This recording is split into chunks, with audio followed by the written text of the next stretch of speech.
No visit to Rome is complete without visiting our friends at the Rome Historical Society. There's always something new to see.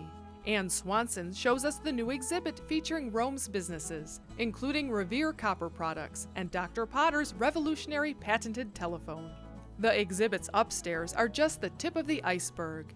In the basement archives are artifacts like hats worn by some of Rome's historic figures. There are also beautiful quilts and clothing, with amazing stories of their own. But they'll have to wait until our next visit, because we have a date with some other textiles, the living and breathing kind. We visit Red Creek Farms to meet a new herd of alpaca. Spring shearing season is just around the corner, and these guys are showing off their valuable fiber. Cassandra Fusco has just opened a shop within her mother-in-law's shop on Ridge Street. Here they card, spin, and knit alpaca fiber into yarn.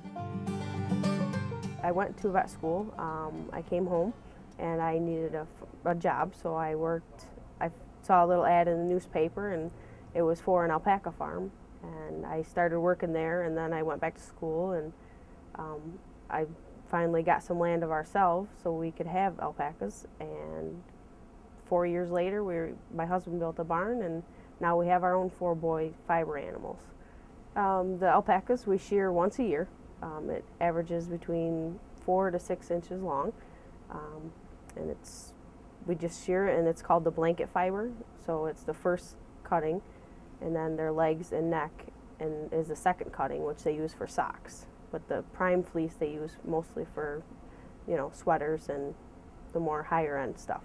3 to 5 pounds, sometimes 10, depending on the age of the animal, but between 5 to 10 pounds of fiber a year per one animal, shearing once.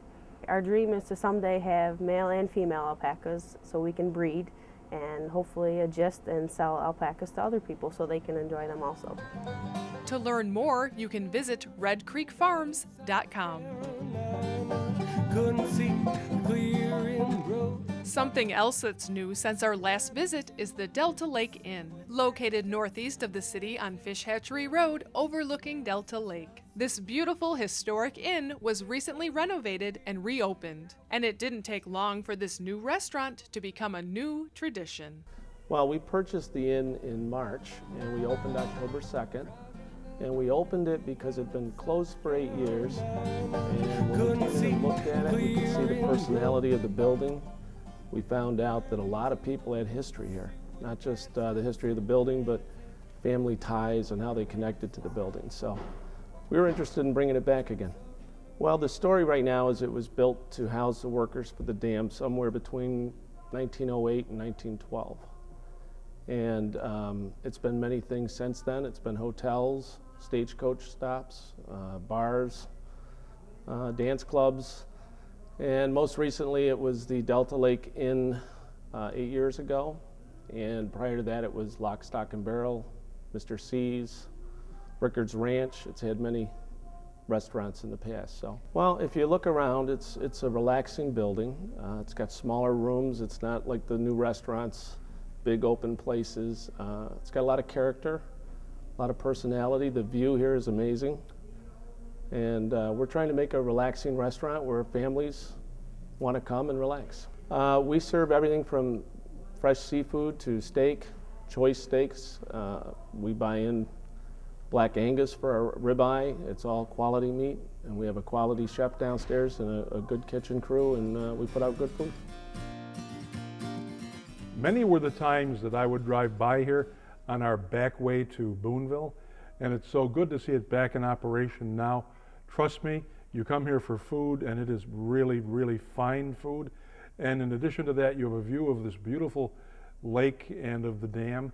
Come here today for their soon-to-be famous Sunday brunch between 11 o'clock and 2, and it's only $15.99.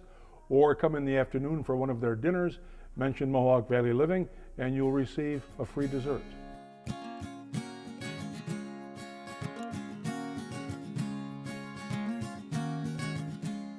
It was hard for us to believe that after all of our visits to Rome, we had yet to tour perhaps one of the oldest manufacturing companies in the United States. Revere Copper Products was founded in 1801, when our young country needed to establish a strong manufacturing base to preserve and protect its independence.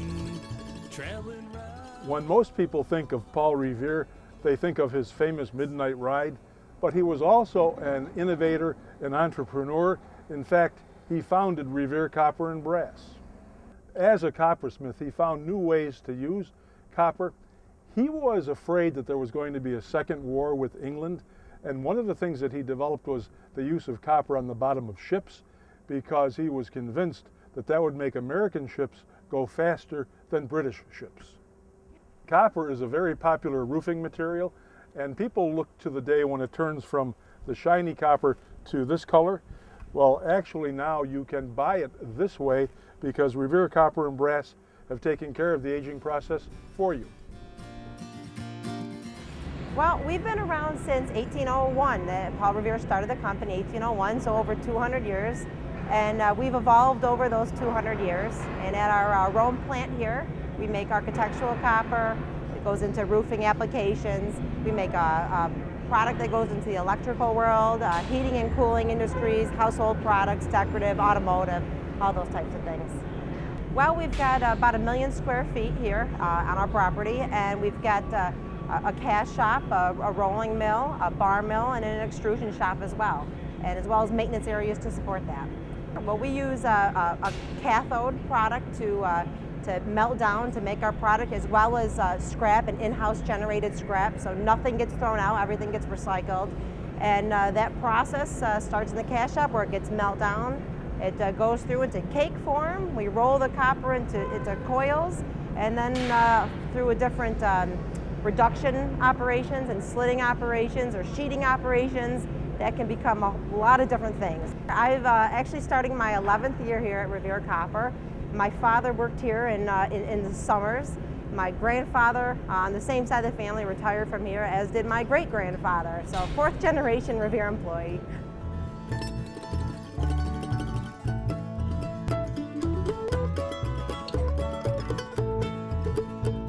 To see